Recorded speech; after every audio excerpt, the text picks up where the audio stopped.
All right, everybody. This is part of the 8 Sports Celebrity Homecoming. What we do is we try to tell you how somebody that made it big, like Mr. Robinson over here, is from where you're from. Now, as he said, you know a lot about him already. I'm going to try to see if I can pull a couple of anecdotes out, because you don't know this yet. Maybe you do. I don't know. No. But I talked to your brother for an hour before I came here. So Anthony told me a few things. That was like for today? I thought that was for like a story later on. Oh, man. Okay, you tricked me. I'm going to sit here and talk to you for like a half an hour. I'm going to need to have some information. Okay.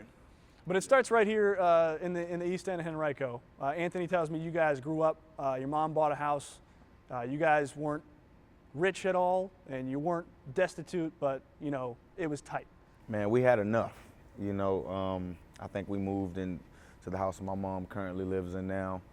I think I was 3 or 4 years old. I remember vaguely when it was getting built and riding over there and seeing the excitement in my mom's face. She just always wanted to have something that was ours. You know, guys, you got a home, you got a telephone, you can always come back here.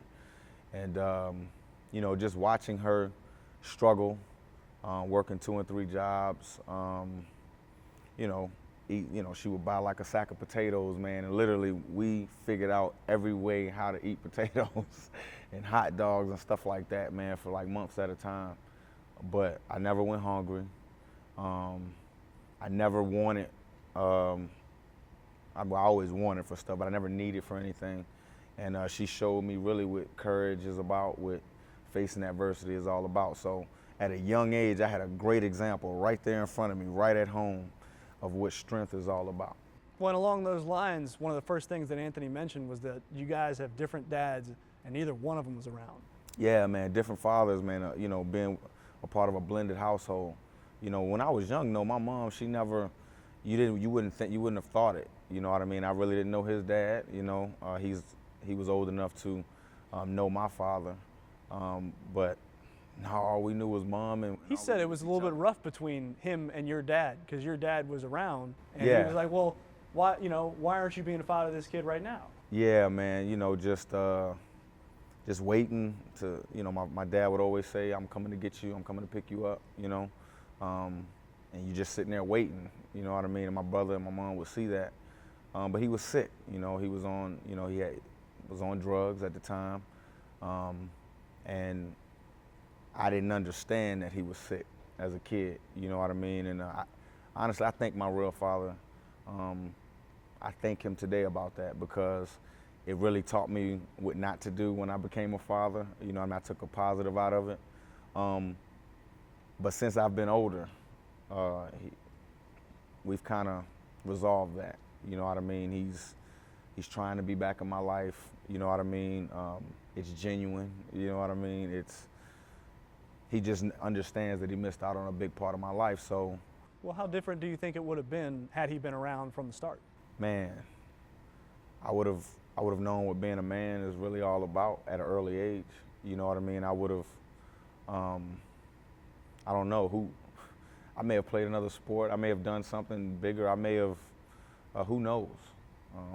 The sky's the limit, really. When you have a strong father in your household, man, I mean, the sky's the limit to your potential. But I did have a stepfather who stepped in, you know, when I was around 8, 9 years old, who showed me what showed me what a father figure is all about, showed me what a strong man looks like, you know what I mean? So, You know, your brother takes credit for some of that too. well, yeah, he has to. He's the first person to throw a football to me. I mean, he asked my mom day and night, I need a brother, I want a brother, I want a brother. They thought I was gonna be a little girl. Imagine this pink all over the hospital and all that type of stuff, man. Because the way I was in my mom's stomach, you couldn't see. So they thought I was a girl until I actually came out, huh? So, but yeah, man, my brother, man, he's been everything. He said that you were I wouldn't say motivated by it, but that you didn't let it stop you. You know, there might have been some frustration and some anger about not having a father around a lot, or just having a stepfather, or whatever the case may be, but that you never let it be an excuse, and you always, you know, you said, I'm going to achieve what I'm going to achieve anyway. It doesn't matter if I got a dad around to see. Well, I just think that sometimes we have destiny, man, and we, you know, as long as you make the right decisions, man, you know, God will take you to where you need to be. You know what I mean? And I just For what, I don't know, man. I guess because of my mom, because of my brother, my stepfather, my grandparents. The thing is, my father's parents were there for me. You know what I mean? So it's not like I didn't get a chance to be around my father's side of the family, but I just had so many other people, coaches growing up. You know, my first Little League coach, his name was Finley Day, man, still around. I think I credit him to a lot of my success. He doesn't even really know it. He'll probably see this and start to cry, man, but he's the first person to challenge me. You know, he's the first person to say, man, you're better than that, man. He's the first person to say, if you don't see anything right, fix it. Why does it have to come from the coach? The players will listen to you. So he's the first person to kind of teach me about leadership and kind of taking the bull by the horn. Well, you were a beast at Glenn Lee, so he's probably crying because he misses coaching a kid that was as good as you, right? Yeah, Glenn Lee, man. Those were the days, man, yeah. Flag football at Glenn Lee, but Anthony says as soon as you took that first hit, you said, I don't know how to deal with this in tackle football. Man, you can't be saying that in front of these football players and well, kids I didn't believe out it myself. Man. I've seen you play in the NFL. I can't believe you were ever afraid to take a hit. Yeah, I was. I was afraid to take a hit. My first year of playing contact football, man, it was, I would lay a lick on you, middle linebacker, I would lay the lick, but if, you know, in my head, I was like, if a guy's thinking what I'm thinking while he's hitting me, it's gonna hurt, you know what I mean? So I kind of ran timid, and man, I remember playing Chamberlain Little League. I'll never forget, it was a hot day, man. It was a first game of the season. My older brother, you know, he comes out to the game. He's like 17 years old, 16 years old, and I'm running timid. And I come to the sideline for, you know, halftime or whatever, and he grabs me from my coaches, man, and he lays me out, man. Like, you gotta run during the game? During the game. You gotta run harder than that. You're better than that. You gotta know who your mom is. You gotta know who your brother is. You know what I mean? Like, you're representing people. You have a responsibility to be better than that, because I know who you are. I know where you're from. I know who you are in here, right? And as a 9, 10-year-old, you don't understand it. You know what I mean? That seems kind of early to be laying that on you. Yeah, but I don't even know if he knew what he was talking about, really. He was just upset that his little brother was running soft. You know what I mean? But that challenged me. You know what I mean? And I got through that year. I got better as every game went on. And then he went to move with his father for a year. And then I took off. But you never ran soft again. Never ran soft again, yeah. In fact, I told you this when we met at the Squirrels. Oh, you'll be forgiven if you forgot it. But my brothers played at Freeman, and their friends played at Freeman. You guys used to play Freeman like second game of the season when you were back in high school. And they used to tell me, man, you don't really tackle Michael Robinson. You just sort of get in his way, and on his way by, he knees you in the head, and you just hope he trips. So you went from the kid that didn't want to take a hit to the guy that, oh, I just hope he trips over me. Man, Douglas Freeman, man. Yeah. Yeah, we used to beat up on him. I'm sorry. I mean, I don't think I ever lost to those guys, but. He used to beat up on everybody, though. You know, it was obviously I was with a great group of guys. I mean, I came in, that group of freshmen that came in with me when I was here at Verona, man, I'm still friends with a lot of those guys. We still talk, you know, some of those guys we're in business together. You know, guys that I talked through my time in the National Football League, because I feel like you have to have those ties to home. You have to be in communication with home, because home keeps you grounded. Home is real, you know what I mean? And that's a big reason why I moved back. Anthony says you tried to make your home a tree fort when you were a kid. What? He telling all of that? And he said your mom had a real specific way of calling you guys back, where she would hold the Y on his name really long, she'd hold the L on your name. Anthony! Mike? Yeah, man. Can you give me an impression of your mom? Tell me No, what that I'm sounded hoarse like? right now. I can't. But let me tell you this. Let me give you a sense of this, right? In my neighborhood, I would say, Mom, you know, what are my boundaries? Where can I go, right? And she would say, if I yell and you can't hear me, you're too far. But I didn't get a chance to like test it. You understand what I'm saying? So, you know, my mom would yell, and her voice traveled, man. I mean, and if she yelled your name twice, you can see a 17-year-old boy and a 9-year-old little boy running from wherever they are over the neighborhood, man. That's the mom. That's the respect you have. And I just feel like the fact that I had, I feared my mom a little bit growing up. And I knew she cared, but I feared her. I mean, she was a single mom dealing with 2 boys. What did she do? Oh man, she challenged us. I mean, we had to have a C, or you had to have a C to be passing and play football. I had to have a B. I couldn't hang with certain people. I mean, she knew all of my friends. She knew their parents. She knew what cars they drove. She had copies of their licenses. I mean, everything. Your mom's the DMV? She was all over it. But she was like, Mike, I'm not gonna lose you to these streets. I'm not gonna do it. And a lot of my foundation kids, they don't know this, but a day after my senior year, a day after my senior graduation here at Verona, a really good friend of mine, we went to a party. I got into this big fight. It was on the news. Nobody knew it was, it was me, but it was a big fight. We shouldn't have been there. You understand what I'm saying? And I was staying at a hotel because I was old enough to get my own hotel room. And I remember my mom and my brother pulling up at the hotel at like 4 o'clock in the morning. And she said, "You're gone." And I'm like, "I'm gone? What do you mean?" She called Joe Paterno at 4:30 in the morning.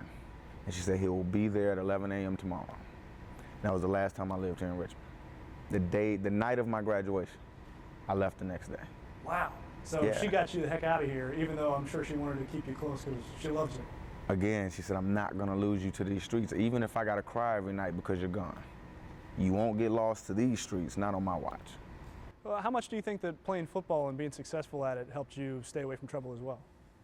I think playing football and being successful at it, I mean, see, the thing about, I don't know, I can't say every place, but here in Richmond, you are gonna encounter some bad people on the streets from time to time.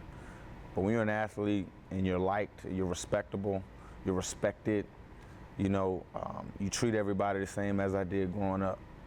I could walk at any hood here in Richmond, any projects, any place where people would consider negativity coming from that area, and I was protected. I mean, people I didn't know was like, "Nah, he can't be around this," or "No, we have to take him. He has to get out of here. Mike, you in any trouble? Call me." This, that, or the third. You're not going to be the one mess up. You had a whole community that wanted to see you make it. Absolutely. I mean, that's why when I say I'm indebted to this community, I don't know if people really understand that. I mean, I'm indebted to this community. I mean, I can't even explain it. And one of your old assistants, who's now the head coach here, Stu Brown, he told me something today I didn't really know. He said that one of the reasons you went to Penn State is because you wanted to do what you're doing now. You wanted to do broadcasting. You're a little bit like me. I wanted to be Chris Fowler when I was 12 years old. He said that you always had an eye toward broadcasting. When did you decide that you wanted to get into television? Was it like middle school, high school? Yeah, well, I just knew I wanted to be around the sport in some way, shape, or form. And I figured, you see Chris Berman and all those guys, on Sunday shows talking about football. I knew that I had a love for the game that was uncommon. I knew I had a work ethic that was uncommon. And I learned that here. My teachers challenged me. The football team, Coach Chilcote and Coach Bullheller before him, Stu Brown, they challenged me every day. I mean, obviously, I was a good football player, but they knew my mom, Rita. They knew we had a B rule, and they, Mike, you have to have a B to play, and they held me accountable. When you look back at your high school career, you went to the state championship 2 years in a row. You played one of the most legendary games ever in City Stadium against, I think it was Hilton, that 28-27 game. You played that junior season with a broken collarbone for 5 years, or for 5 games. When you look back at your high school career, what do you think of it? Oh man, you know what? It's crazy you say that because I was having a conversation earlier about this. When I look back at my high school career, right? Obviously, I had a great career. But really, and this is something that I think about at least once a day, all I can think about is a guy named Craig Lebrano who died my senior year from a heat-related injury. We went to Montrose Elementary together. People talk about race divide and, black people and white folks and whatever.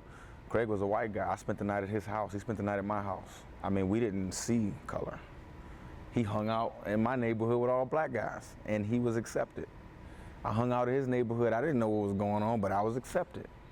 When I think about my high school career, I think about Craig. He's 78, still, is over there on, on our field house.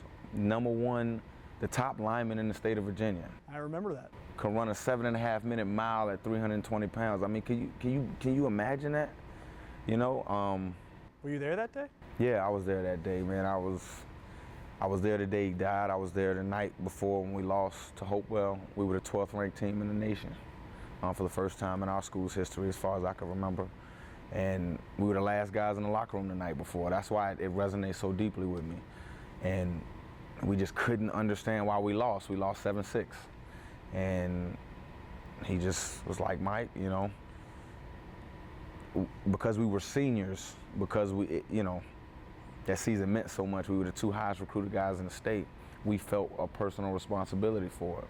And then for the very next day for us to have practice and, for that to happen. His dad was out there. I mean, we all kind of saw it, and then the following day was the first day of school, so we get the call at 11:30, 12 o'clock that night, and then we don't know if he's gonna make it. What? He went from, he just was tired. And, now you're saying we don't know if he's gonna live, and then going through that night and pulling up here at the, in the parking lot, you knew what it was when you pulled up. And knowing Craig, having my experience with Craig, his family, all the things I learned from just that experience with a white kid, it's something that stays with me forever, And so I guess those experiences, not just with football, but with race relations, for lack of a better term, that's something you were able to take with you as you went to college and you went to the pros. Is that fair to say? Something that's something Verona High School taught you? Yeah, man, I went to Happy Valley. Are you kidding me? What is the race balance up there? Is there any? Oh my God, man! When I was going to in state college, when I was at the school, I think we had like a 1%. It was 1% black students. I mean, wasn't many black kids out there, man, but I loved it. I mean, it gets you ready for the real world. In the real world, you're not going to just be around people that look like you. You're not going to be around people, everybody that thinks the same way or has the same education. You have to figure things out. You have to get along with people. You have to, accept the differences. And like I said, my relationship with Craig, being in this school, and when I first got to this school, I mean, it wasn't. I mean, it was a large black population, but it wasn't as big as it was when I ended my 4 years. You know what I mean? So, yeah, going to state college was a little bit of a culture shock at first, and I loved it. I thought that was what the real world is all about. So you go and play for Joe Paterno, and that in itself is pretty darn cool. Yeah. And then you sit a lot, and I remember thinking, this guy's the next Michael Vick. Why is he sitting on the bench? Coach had a loyalty for his older guys. Zach Mills, one of those guys that had been in the program for longer than you. Yeah, Zach, and Zach, look, I understand that philosophy. You know what I mean? And that's why I went to Penn State. He didn't, I had the Alabamas, I had, the Florida States, I had the Miami, I had a lot of schools. 80 offers, Stu Brown said, 80? Yeah, I said, at least, man, you could have gone to the U. Could have, if I wanted to play safety and play next to Ed Reed. I didn't want to, you know what I mean? And Penn State, Joe Paterno was the only coach to say, look, I'm not going to guarantee you a job. I'm going to guarantee you every opportunity to compete. And that's all I wanted. I didn't want a guaranteed job. I just thought there are no guarantees in this life, so why would I go a place that's going to make it easy for me? You know what I mean? And then on top of that, they had a great communications program, so Penn State was just a place for me. So you go up there and you're pretty far away. How far is the drive? About 6 hours if you're doing the speed limit. So let's say about 5. No, I'm kidding. It's about 6 hours away if you're doing the speed limit. Anthony said he went to every game. Every game. The only game he missed was my niece being born. And coincidentally, that was the first time I carried the football. I guess you can forgive him, though, because it's his daughter, Yeah, that's right? my niece, man. Yeah, she had to get here, right? It's pretty cool, though, that you have that support system that's going to follow you up there. How important was it knowing that even though you're 6 hours away, that you got your family back here? Well, that's why I went to Penn State. I mean, 6 hours is close enough so that they can go to every game, but it's far enough that they can't get off work and go and come up there to see me. You know what I mean? I kind of wanted to forge my own path. I remember being on a visit at Virginia Tech, and Michael Vick was sitting around, we're hanging out, And again, Mike's still a friend of mine. He said, Mike, if you want to play quarterback, don't come here. That's what he told me. He said, Mike, if you want to, this is not the place. Now, I know Mike had some issues with one of the coaches there at the time, and his brother was a year behind me, who also played quarterback. So, yeah, you always think about why he told me not to go there. We laugh and joke about it now. Did he want Marcus to go there? Yeah. No. Well, he went there. Marcus went there the very next year. So, I mean, you know, there's something to think about. What, did Marcus transfer from Penn State to Tech? Who?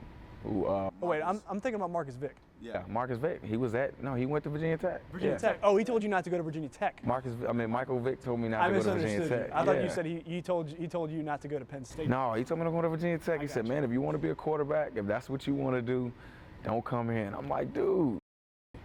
Yeah. You're like the #1 pick in the draft this year, man. How you gonna tell me not to come here? Well, then eventually you did break out, though. It's your redshirt senior year. You finally get the playing time. You end up being Big Ten Player of the Year. Yeah, man. Well, I got playing time all my years. That's just the year I was able to focus on quarterback. I mean, I led my team in rushing in 2003. I led the team in receiving in 2004, and was second in rushing in 2002. So just in 2005, I was just finally able to play just quarterback. And it was fun, man. We had a great year, again, led by a great group of seniors. I tell my guys all the time, you want to be a leader on a championship team, win your class. That was my goal. When I got to Penn State, I just wanted every freshman to say, yeah, Mike's our leader. That's all I wanted. I couldn't talk to the juniors. I couldn't do much with the sophomores and seniors because they already had their leadership ranks, and they already had a way that they were doing things, and we had to fall in line. But I felt like if I won my class, by the time I was a senior, they'd be the leaders, and they had the respect for me. And so I was looking at it kind of in a long-term plan. So then you get to the NFL, and that's an incredible accomplishment. Do you want to send him? He can go up top. He's going up there? All right. You get to the NFL, which is an incredible accomplishment, but again, they don't want you to play quarterback. But the one thing that strikes me is through the situation where your father wasn't around, through you started as a freshman here and you didn't start at quarterback, but you eventually found your way there. You played your butt off at Penn State, and maybe not at quarterback starting all 4 years, but you always seem to, whatever the situation is, just excel at whatever is put in front of you. And that's an amazing talent. I wonder where that comes from, just looking for where you can succeed and then exploiting that and making the most of it. You know what, I can't sit here and say, I don't know where it comes from, to be honest with you. I think it starts kind of because I played football my entire life. In football, you know, you draw up plays the way you think it's supposed to go, you know. 99% of the time it doesn't go that way, and you have to adjust. And especially in the National Football League, you don't have time to come back to the sideline and say, well, it wasn't like we drew it up in practice. You have to adjust. You have to be able to think on the fly. You have to be able to get over the hurdle and keep running. And I've always had perspective in life. I learned that from Coach Paterno. He would always say, Mike, what are you going to look like in 10 years? What are you going to be doing in 10 years? Have you thought about it? Have you thought about it? And I was like, 10 years, man, I'm 19 years old. What are you talking about, 29? You know, but I learned that from him. And that's something that it keeps you prepared. It keeps you thinking of being successful in life and not just being successful in sport. They hear it from me all the time. Take the blinders off, man. You know, if you're just dealing in sport, at some day, even if you are successful in sport, even if you played 9 years in the National Football League, became a Pro Bowl and All-Pro, even if you won a Super Bowl, you'll still be 32 years old. Now what? And if you're thinking about being successful in life, you'll have a plan, and you would have thought about that and set up life to just jump into another position, as I did. But if you're thinking about just success in sport, when sport is over, does that mean your life? I mean, does it mean your life is over? I mean, where do you go from there? And you do some big time stuff. You do Big Ten Network and NFL Network, right? Yes. Are you doing yes. some other stuff too? Yes. Well, Big Ten Network, NFL Network, obviously. Locally, myself and Wes McElroy, we're on Fox. We have a Fox Sports AM show once a week, which is fun. Love having a local presence. Those things, the Big Ten Network, the NFL Network, they take you away from here, but you were always around. You always come back here. Yeah, I'm gonna always come back. I mean, even when I played in the National Football League, I lived in Arizona because that's where I trained in my off seasons and played in either Seattle or San Francisco. But every year I come back here. I throw a camp here. I come back here. I use the resources that I gain and bring it back here because I'm a firm believer of, again, just as I just told you, going into college, I wanted to win my class. I can only have resources available and influence the people I have in my realm of influence. And I'm going to serve them as much as I can till the day I die. Do you want to be seen as somebody, not just in Varina, but somebody in Richmond who made it through some tough circumstances but made it? And do you want to be an example? Absolutely. I mean, the biggest form of teaching to me is by imitating. And if we ever want, these young people to serve our world and make our world better for us as we get older, you know what I mean? They have to have models. They have to have people that they can say, man, I can either use them as a resource or I want to be just like that. And my goal is, I want kids to be okay with saying, I want to be just like Michael Robinson. So when I'm on television or if I'm faced with some adversity or I'm faced with where I have to make a judgment, a good or a bad judgment, that's what I'm thinking about, the people that are looking at me and saying, I want to be like that. You know what I mean? It's a sense of responsibility, and it also keeps you right, man. It keeps you hungry, it keeps you pushing forward, and it keeps you always thinking of them first. I'm sure if ever you get in a situation where maybe you shouldn't be, it's in the back of your head going, I can't slip up because I got a lot of people counting on me. And that's kind of what I try to, I just spoke at the Rookie Symposium for the last, 3 or 4 days last week, just talking to these young guys, man. That's what keeps you in line, in my opinion. All the people you have in your sphere of influence, they're looking at you, man. They're looking at you as an example. They're looking at you as a model to show kids what to do. If you're thinking about that constantly, man, it'll keep you straight, man. All right, I'm almost done here. We're almost done. Are you wearing your Super Bowl ring right now? No, this isn't my Super Bowl ring, What man. is that? I don't walk around with that thing, man. That thing is just crazy. This is my Big Ten championship ring from Penn State. Some people before said that this game didn't happen, but it did. I was there. All the wins happened too. Yeah. But yeah, man. I don't want to get into that unless you want to talk about it, man. Man, look, I'm an open book, man. But Big Ten championship. But you own a Super Bowl ring. Yeah. That is pretty awesome. Yeah, it is, man. When you're on the field, I think you caught a pass in that game, right? Yes. But mainly, you're just getting. You're a fullback. I'm banging, man. Yeah, banging. How you doing health-wise? You all right? Yeah, I'm good. I'm good health-wise, but I don't know. Everybody, all the old guys that I come across say, Mike, in 5 or 6 years, you're just gonna wake up and It'll hit you. It's gonna hit you. But you've made it to the top of the mountain. You were on a Super Bowl winning team. You played. You started.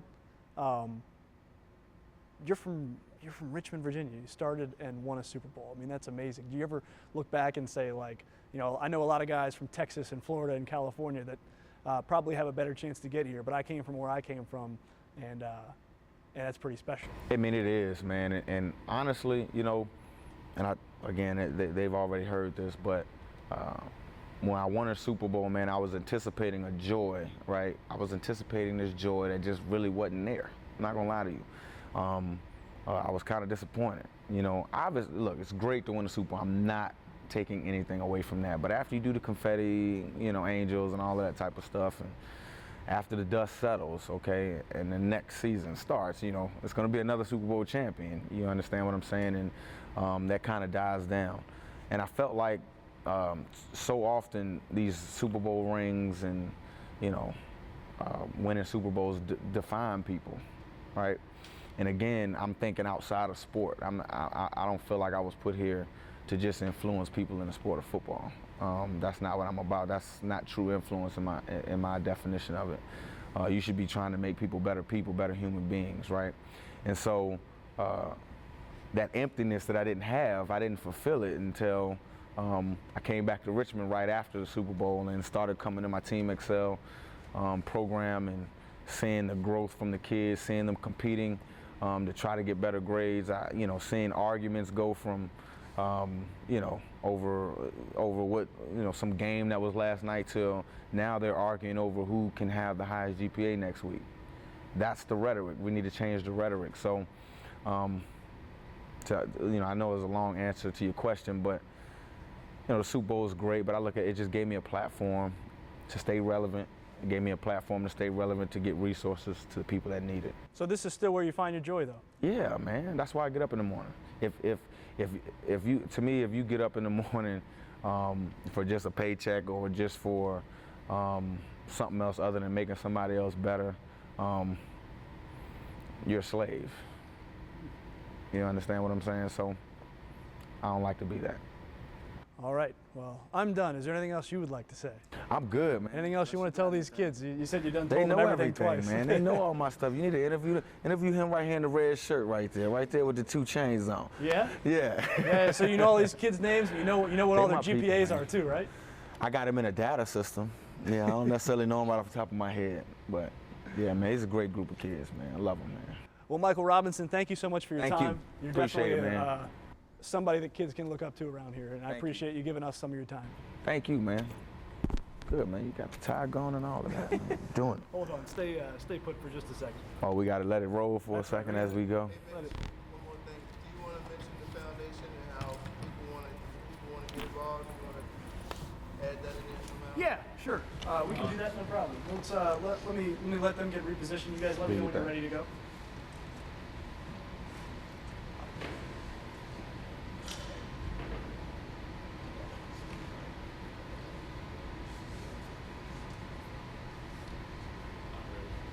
So go ahead. I'm sure you got this memorized, man. How people get involved with Excel to Excellence? Oh, first of all, you go to exceltoexcellence.org to be a mentor.